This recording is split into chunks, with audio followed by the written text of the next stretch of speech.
3000, you're cleared en route. 404 172 at 2500. Alright, clear for takeoff. It's time for Chris Cruz. Hey guys, welcome back to a brand new episode. Thank you for listening. I'm serious. This means a lot to me, especially.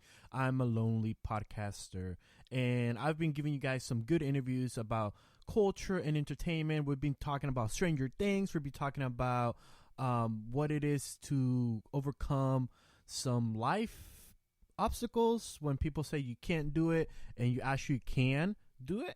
But today, I only do it like a weekly show, but today I have to get on the radio and talk to you guys about these stupid headlines I came across yesterday that says, Clemson bans Harambe memes for promoting rape culture and racism. Yes, I'm talking about that, 200-pound or 500-pound gorilla that got killed in the zoo. He became a meme after he was shot, and now that promotes rape culture and racism, according to the Clemson University. Now, a little update.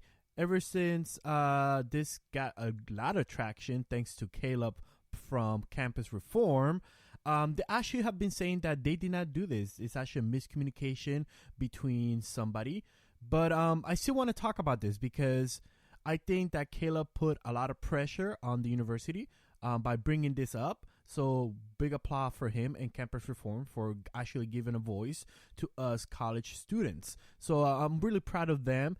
But let's talk about this, Caleb. So can you kind of clarify why does Clemson University thinks that a Harambe meme can promote rape culture and racism? Well, they weren't 100% clear in their assessment of their claim. They wouldn't acknowledge what they meant by rape culture or even the racism claim. They said that there was some incident that happened on the university's campus involving an especially sinister Harambe meme that apparently triggered some people. And so since that triggering, they felt it necessary to ban Harambe memes in certain parts of the campus because they just felt that they were too offensive and too out of control. Have they said what the meme contained at all, or is it just they say there's it was just a very overt references Okay. to the they didn't really specify what exactly. They said they claimed that, I don't know, they weren't allowed to reveal what the meme contained, but they felt very upset about it though. Overall. Yeah, it's really interesting because I'm reading here and it says we're no longer allowing any reference to Harambe or any other spelling. That's just fascinating. To be displayed on doors, halls, billboards, or windows. Harambe should not be displayed in public place or a place that is viewed by the public. This is fascinating, Caleb, but I ask you, what should we take out of this decision by Clemson University? Well, my personal opinion on this is that this is a reflection of social justice warriors and the left's long, ongoing problematic relationship with Harambe. So when Harambe was first killed, a lot of people jumped onto Twitter and claimed that if the child had been black, that the gorilla would not have been shot. Turns out the child was black, so the people that were making that claim had to kind of redact that. But they sort of switched it to people care more about the death of a gorilla than they do about police brutality. So that's a sign of racism or something. And from there, the meme kind of died out a little bit, and then it was resurrected by frat guys, and Total Frat Move had a big part in that, and bringing it back. And ultimately, the Harambe meme sort of became a poke, a jab at social justice warriors. It's been used satirically as a way to make fun of the outrage culture. So now it seems that the left has taken the Harambe meme and attempted to infuse it with the rape culture and racism to make the meme something that's not allowed to be said and not allowed to be used against the people who started the outrage in the first place. Fascinating. Once again, the university just says you can't talk about things. But here's the thing. We've seen lately, for example, during the debate, they had a trigger warning sign. And at the bottom, it said, you can contact these offices for help. Now we have free speech zones. Now we have free Harambe meme zones. So, Caleb, in your opinion, what does this do to the student body? Because now they can't even joke around. It's a freaking joke, and it's a freaking gorilla. Get over yourself. So, what can students expect now? Yeah, no, it definitely it's the oversensitive police and the outrage culture taking over the college campuses and turned a lot of these administrators and faculty members and even a lot of students sort of turned them into these, protected snowflakes that can't hear anything offensive. Thankfully, I think a lot of students on campus, however, are sort of pushing back against this. The organization that actually helped me with this article is called We Roar, and it is a conservative coalition organization made up of Young Americans for Liberty, Turning Point USA, and a conservative publication called the Tigertown Observer. So they've been pushing back against the leftist takeover at Clemson University. So, there is hope. Not all the, students at these universities are buying into this brainwashing leftism. There's a lot of pushback on the campus about this. Yeah. So tell us about because it says here another image you guys pull up says artists even implied the threat of Title IX being used against those who display exterior facing of Harambe. So what does that mean? I believe it's a reference to the Harambe meme, "Dicks out for Harambe." Okay. People are saying. So they're saying if you are saying that meme or placing that meme on your doorway with that specific phrase, that could be used against you in a Title IX action, administrative action. This is just fascinating. Just when you think Harambe can be laid to rest, here comes Clemson University. So here's my other question: is do you think by Clemson University doing this, haven't they kind of brought Harambe back?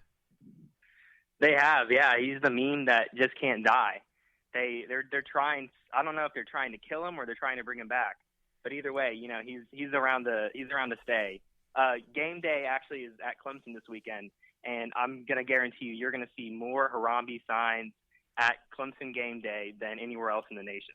This is, again, it just keeps getting fascinating the more we talk about this, and I can't believe I'm talking about stupid dead gorilla that is promoting, according to Clemson University, rap culture and racism. Now, Caleb, as college students that we are, what can we learn about this, and what can we do when we see stupid crap like this? Well, I'm a college student as well, so I understand. I deal with the same things that you just mentioned on a daily basis, and I think the main takeaway we have to get from when articles pop up like this, and it seems like we're living in one big Onion article, you just have to be able to stand up for truth and stand up for what you believe in and not be pressured into throwing away your Harambe memes and silencing yourself and censoring yourself.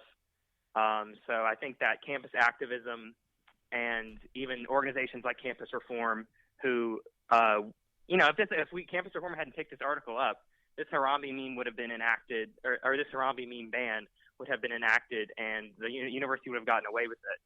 And so, you just have to expose the left on college campuses and stand up to them.